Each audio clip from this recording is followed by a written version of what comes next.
Hello everyone, Niklsun here, and welcome to Coming Soon Movie News with Niklsun. I'm your host, and on this show we're going to be breaking down all the day's movie news and kind of giving a little bit of background into what it means for the production in general, such as casting decisions, trailer announcements, director announcements, things like that. So, without any further ado, let's get started with today's Hot Topics.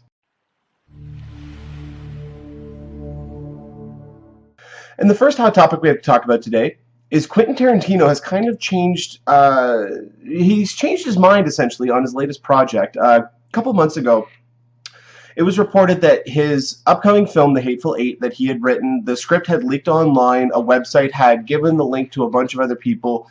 He then decided to pursue legal action in terms of getting the site either shut down or getting monetary reimbursement or anything of that sort. Well, that suit was dropped I believe about a month and a half to 2 months ago, and about a couple of weeks ago he held a live table read. It was the only time anyone was ever going to see this or hear this, and he held a table read of the entire script, and then he went and said that if he decided to, he's most likely going to be making the movie, but if he decided to make it, he would be changing the ending. So this was the only time that anyone who was at that reading would hear what the original ending to the story was. Well, it looks like he has rewritten the ending and everything is moving forward, because with the exception of the actual studio coming out and fully announcing this, it looks as though his next film will indeed be The Hateful Eight. Now, for those of you who don't know what the story is, it's another Western, so it's in line with Django Unchained, and it's an ensemble. It's going to be very dialogue heavy. There's not going to be a lot of action. And it takes place in Wyoming a few years after the Civil War, and it's mostly inside of a bar due to a snowstorm. So a snowstorm causes all these people to basically get together in this one location, and that's where the majority of the movie will be set. And it's an ensemble about two bounty hunters, one played by Kurt Russell and Samuel L. Jackson, taking a prisoner, played by Amber Tamblyn, to a trial, and then they have to go and basically shack up at this bar. At the bar, there's also an ex-Confederate officer who's played by Bruce Dern, a cowboy played by Michael Madsen, can't wait to see that, an Englishman potentially played by Tim Roth. In the live table read, Tim Roth was the one who read the part of the Englishman, but in the in the report that came out, his name was not included. And a soldier will also be at the bar, and he will be played by Walton Goggins. Now, for those of you who don't know Walton Goggins, he's been on shows like Justified. He was on Oz. He probably is one of the more memorable roles on Sons of Anarchy. He plays the transvestite, or the transvestite. Great character in that show, by the way. If anyone out there hasn't seen Sons of Anarchy, it's a very small role. He's only showed up in 2, maybe 3 episodes in the entire 6-season run. But it's just really great to see him on screen. He's really funny. You can tell that he's not the type of actor who would say, no, this goes against my image. I don't feel comfortable doing that. I'm not going to do that. He's not that type of an individual. He's really willing to go as far as he can in terms of portraying any sort of character that he's offered, because he's a character actor. He loves playing different people, regardless of what they are. He really enjoys it, and he's so good at it. Especially in Justified, he's so good on that show. So I'm really glad to see that he's teaming up with Quentin Tarantino on this. Christoph Waltz was also rumored for a part, but it looks as though he may not be involved in this project, because again, his name was not mentioned in the report. But who knows? I mean, Christoph Waltz has become a bigger name thanks to Quentin Tarantino. He's won both of his Academy Awards in Tarantino films, so who knows? He may come back and decide to join up if his schedule allows it. But filming is expected to begin in November. I'm really excited for this project. I gotta tell you, I mean, anytime a project for Quentin Tarantino is announced, it's just like, I mean, you just get happy, because this is one of the original auteurs of Hollywood. He is one of the original, he came out in this special time, in the mid-90s, in the indie scene, as it were. And he has such a unique vision to film. He brings such a contrast to what we normally see on a day-to-day basis, and that's why he is so good. And he's so good at what he does. His dialogue is insane. His characters are memorable in every movie that he does. I mean, it's just, you could keep going on and on and on. He is just one of the absolute best out there. Now, granted, he is an acquired taste. There are people out there who do not like him, and I can understand that, and I respect that as well. But for the majority of filmgoers out there, if you are a film fan, it's a 99% chance that you are a fan of Tarantino. So you know exactly what I mean. I mean, I would love to hear other aspects of this. If you guys want to throw a comment in the comment section just to let me know. But I mean, the sound of this movie, it really sounds like he's combining a couple of his projects, like a couple of aspects of his projects that he's done in the past, and really going full steam ahead with this. I'm really happy that he decided to come back to this project because, I mean, yes, he was upset. Everyone would be upset in that situation. I think he went too far in publicly stating what his intentions could potentially be. That probably crossed a little bit of a, well, not even crossed a line. It just he just shouldn't have done that. Because now, if he never had to come out and said that, if he had to come out and said, yeah, I'm upset about this, and then left it at that, and now said, okay, the Hateful Eight's back on, then no one would have really worried about it. But he has lost a couple of people just due to his reaction to this. But I mean, it's understandable. The guy, he works on one project at a time. He does not do what the majority of people in Hollywood do. He doesn't work on 2 or 3 projects or more at the same time, prepping one, shooting another, finishing up another one.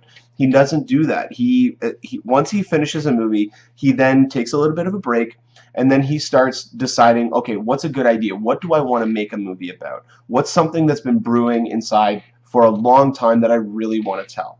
And so with him putting his heart and soul into this project and into this script, and some idiot leaking it online thinking he's doing a great thing or thinking that it's funny or whatever the case may be, first off, it wasn't right for them to do that whatsoever, because he sent it out to 6 people. The backstory is, for those of you who don't know, excuse me, Quentin Tarantino, once he finished the script, he gave the script to, I believe, 6 agents for specific actors to read. I believe Michael Madsen and Bruce Dern were 2 of those original actors. And so essentially what happened was the script got leaked. And I don't know if they were able to figure out exactly who leaked it, but they did find a website that had a link to it. They weren't the ones who uploaded it, but they had a link to it. And so they were like, hey, everyone, come to our site. We have access to the Hateful Eight script. Click here and you can go and read it. But come to our site. And so he decided to pursue legal action with this site. He demanded that they take it down. I believe that they didn't resist in taking it down either. I don't think there was any resistance in that, but it was just in the pursuing legal action after that there was a little bit of back and forth. But yeah, no, filming is now expected to begin in November. Again, none of this is confirmed by the studio, but a lot of reports are coming out and confirming what other news sources have said. So it's very likely that this is going to happen. Once we do get a confirmation, I will put it in rapid fire, just because it's just going to be a little bit of an update. But yeah, really great news. I'm very excited for this project. I'm glad that he's deciding to go back to this project, because he really does make great westerns. You look at Kill Bill Volume 2. Even though it's set in modern day, it is a western. Just watch the trajectory of the story. It's a western. You look at Inglourious Basterds. You know, the Brad Pitt segment of that movie is pretty much a western, just set in World War II. Django Unchained, obviously a western because it's set in that time. So he really does love and have a love for this genre. And so we need more westerns as well. You know. So I'm really happy about this. I cannot wait for this project to start. I can't wait to start seeing some images, and then eventually the final film when it's released. It's probably going to come out at the end of 2015 or beginning of 2016. It all depends on when they actually get started. All right, and the next section of hot topics we have to talk about is a new trailer dropped today for a film that I had heard about, but I wasn't quite sure. Nothing really appealed to me. The cast was great, absolutely. But nothing really seemed like it was going to be unique about the film. Well, then I saw the trailer, and I have to tell you, this film looks so damn charming. Like, I can't think of another word to use other than charming. I had a grin on my face the entire way through the trailer. And it's a romantic, or not a romantic, sorry. It is a comedy drama, like a dramedy. And essentially, it's set around a dysfunctional family that gets brought together in the wake of their father's death. And it stars Jason Bateman, Tina Fey, Adam Driver, Jane Fonda, Rose Byrne, Dax Shepard, Timothy Olyphant, and many, many more. well, the one thing I took away from it, the one standout, I mean, Jason Bateman is always great. Tina Fey really impressed me in this trailer. I did not actually see Tina Fey. I kept thinking to myself, who is that? Who is that? I recognize her because I wasn't seeing Tina Fey. I was seeing a character. And this is one of the first times that I've actually seen this with Tina Fey outside of Saturday Night Live. But it was just, it was unique and funny and fun and charming and heartwarming. And you see the interplay between all the characters. The chemistry between them is unbelievable. Adam Driver, fresh off of being cast in the new Star Wars movie. You know, he comes in, the scene where the mother says you're all grounded, and they're all just sitting there uncomfortably on the couch, just silent, staring ahead, and his phone rings, and he goes, hey, what's up? Oh, no, it's fine, it's fine. You know, we're just sitting here in an awkward silence. You know, I mean, just his delivery of that line, and later on in the trailer, some other sequences, like, you see why he was chosen for Star Wars. And, I mean, Jane Fonda coming back to play the mother, and having, you know, her, the character, her character has breast implants in the movie, and they keep poking fun at that throughout the entire thing. You know, her saying, "Hey, you know, don't be ashamed. You know, they're just breasts. You know, you suckled on them as a child." And he goes, "No, I didn't, Mom. Those, you have bionic breasts now." Like, I mean, the writing and the chemistry, the back and forth, the comedic timing. Everything about this trailer just looks so charming. And the thing that really surprised me is it's from Sean Levy. The director of this movie is Sean Levy. For those of you who don't know, he's directed a lot of movies. The most recent one he did was the Internship, the Internship with Owen Wilson and Vince Vaughn. Not a great movie, but he also has done Real Steel. He did The First Night of the Museum. He's done a lot of films, and it really surprised me that he was coming out with something like this. Like, this movie is just very refreshing to see something new and unique. I'm really excited for this movie now after seeing this trailer. It was not on my radar before. It was going to be, oh, this movie came out, oh, cool, you know, I'll see it when it comes out on video. No, this is probably going to be a theater movie. This is depending on what comes out that week, I may even review this film as my weekly movie, and I usually pick whatever the biggest release is that movie or that week, with the exception of this upcoming week. Most people would classify Maleficent as being the biggest release, but I am going to be reviewing A Million Ways to Die in the West. I've had a lot of people ask me about whether or not I'm going to be reviewing that or Maleficent, so I will be reviewing A Million Ways to Die in the West. But no, this is probably going to be one of my reviews, because this movie just looks so charming, and I can't really think of another word. Like, honestly, I got the link to the trailer in the description of the video, so definitely check it out, and you'll understand what I mean after you watch it. So, I mean, everybody's going to have a different opinion. All film is subjective, so you never are going to agree with me or disagree with me and have me be mad at you for that. So you don't have to worry about anything. The movie's going to open September 12th. I'm really excited for this. I can't wait for it. Let me know in the comment section whether or not you guys liked it as much as I did. I probably liked it a lot more than most people, just because I had zero expectations for this trailer, and it literally blew me out of the water. I was blown out of the water by this trailer. It was excellent. All right, that brings us up to Rapid Fire. So with Rapid Fire, we're basically updating projects that have been talked about in the past, or maybe just a little bit of information that's come out about that project that we don't really know a lot about yet. So the first topic we have to talk about in Rapid Fire is a remake of The Raid, the Indonesian film The Raid. If anyone hasn't seen that movie, stop what you're doing and go and see it. It is an unbelievably amazing film. They just released a sequel a couple of months ago. Unfortunately, for whatever reason, in my area, there were no theaters that were playing the movie, so I do have to wait for the movie to come out on streaming or on DVD, or sorry, Blu-ray. But a couple of things about this remake. The production start date of this remake was supposed to start in September.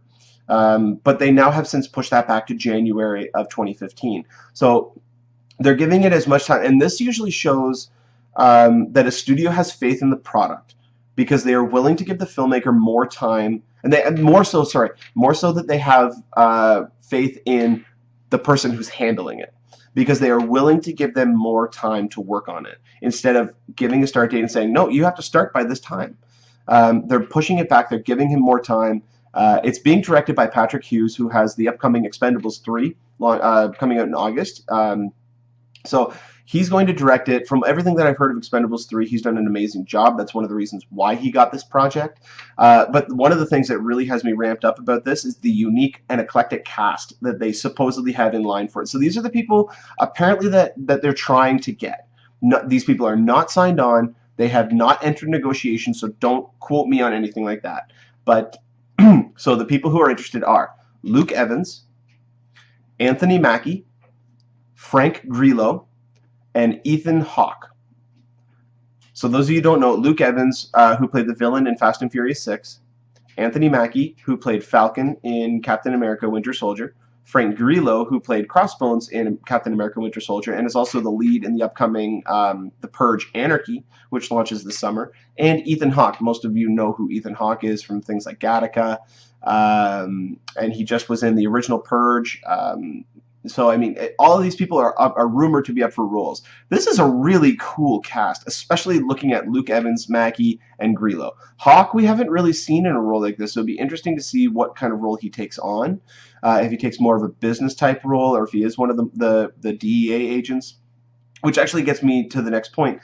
The North American remake is actually going to focus on DEA FAST teams, and FAST team stands for Foreign Deployed Advisory and Support Teams. So it's still most likely going to keep its international setting, with the DEA tasked to take down something in another country that most likely is affecting an American situation, or maybe the American embassy, or we don't know. We don't have any idea of what the plot is, outside of the fact that it will deal with DEA teams. That comes directly from Patrick Hughes. So it's interesting. I'm very happy that they are pushing it back. I am not excited whatsoever about this project, because I love The Raid, and The Raid just came out 3 years ago. So why do they need to make a remake? The movie was already very good. It had subtitles. You don't need to see it. I don't think they can improve upon the action, although he did say he was going to try to stick with the same level of action, that's going to be hard. But it's tough for me to get excited about this because I love the first one so much. But the fact that the studio is willing to push back the start date so to give him more time, that shows a good sign that the studio is happy with what they have so far. So it may surprise, it may come out and be really good. Look at one thing that John Campea over at AMC Movie Talk always talks about, and this makes so much sense. The Departed was a remake of Infernal Affairs, which was, I believe it was a Korean film. I may be incorrect as the location. It's from the Asian film market. But Infernal Affairs is almost a perfect film. The Departed was an unbelievable film. That was an insanely good movie. And the fact that it was a remake of a recently released movie, like they were only a few years apart, same amount, like 3-4 years apart, and it happened to be a remake. So I mean, it can happen, and it can be good. It can sometimes even be better, but it's rare that that happens. So I'm hesitant on this, but I'm gonna support it just because the studio looks like they are gonna give them the benefit of the doubt. So for right now, I'm intrigued by it, but I hope they don't screw it up because the original is so good. But anyway, and something to add on to what I was just talking about on Monday's episode. So I talked about how Drew Goddard, who was the showrunner of the upcoming Daredevil television series, which was going to start production in July, he actually left the production as of Saturday. It was announced that he was no longer involved in the production as a showrunner. He is still involved as an executive producer, but he is no longer a showrunner. And Stephen DeKnight, who was the showrunner of Spartacus, has actually come on to replace him. Now, just days after that happened, they've now announced who's going to play Daredevil. And so Charlie Cox, most people would probably recognize him for Boardwalk Empire, whoever has watched that show. If you haven't watched that show, that's a great show. You need to watch that. But he was also in Stardust, which was one of Matthew Vaughn's first films. He did Layer Cake, and then I believe he did Stardust after that. And it had, Michelle Pfeiffer, it had Robert De Niro in it. It had a really great cast, really odd film, but really good film. But he has been cast as Matt Murdock, Daredevil. They also did confirm that the show will be set in present day Hell's Kitchen, it was not going to be a period show or anything of that sort. It is set in modern day. And it will be the first of 5 new shows. I covered this on Monday's show, but I'll talk about it again. It will be the first of 5 new shows. And so the other 4 will be Luke Cage, Jessica Jones, Iron Fist, and that will all culminate in the Defenders show, which is basically all 4 of them joining up in an Avengers-style television series. Now, a couple of people have actually been writing in and asking, why am I covering any of the Marvel Netflix shows? Because it's television, and I've stated that this is going to be movie news. Well, the main reason is because both Alan Horn and Kevin, I believe Kevin Feige's even come out and said this, but I will have to double check on that. But I know that Alan Horn has come out and stated that this takes place, these Marvel television series on Netflix take place within the Marvel Cinematic Universe, just like Agents of S.H.I.E.L.D. So the events of these shows will not only affect the upcoming movies will also affect the television series if they take place within a relatively close area to where they're being shot or where they're set. So they're interconnected. The shows affect the movies affect the shows. So that's why I've been talking about them. If you guys don't want me talking about them anymore, please do let me know. I will take that under advisement. Don't get me wrong. Any suggestions you guys send in, I definitely will take under advisement. Now, whether or not I will actually decide to go through with that is another matter. But as it stands right now, I will continue to be talking about the Marvel Netflix shows, because right now we only know about Daredevil. The next one down the line is rumored to be Jessica Jones. That is the second one to be done. But we don't have any more information outside of the Daredevil show. So this one's going to start filming, I believe, in July. Once it's finished, it will be available next summer, and it will be available all 13 episodes all at once. So you'll be able to binge watch the entire show, which is the way that Netflix is positioning themselves. They want all their shows to be available right off the hop.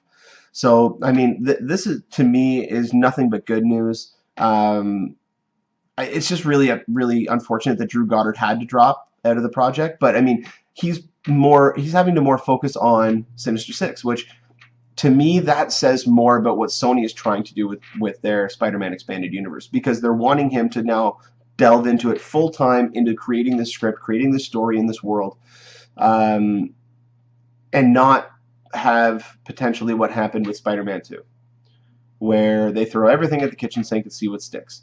So I hope that they are really trying to take a step back and see, okay, what do we do wrong? What do we do right? Where do we go from here? I really hope that's the outlook that they have, but until we get more information, this is all we have on that project. Well, that'll about do it for us here on Coming Soon Movie News with Niklsun. Thank you so much, you guys, for watching. You've been a great audience. Now, don't forget to follow me on Twitter. You can find me on Twitter at Niklsun, Niklsun, for all of your updates on movies or anything of that sort.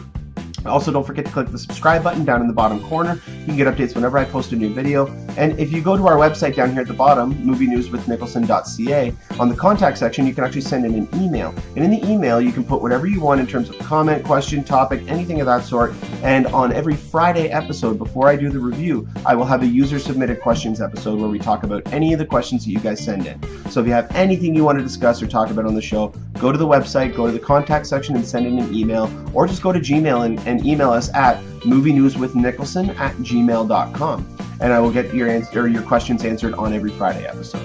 Well, this has been Niklsun. You guys have been great. You take care and enjoy the rest of your day. See you later.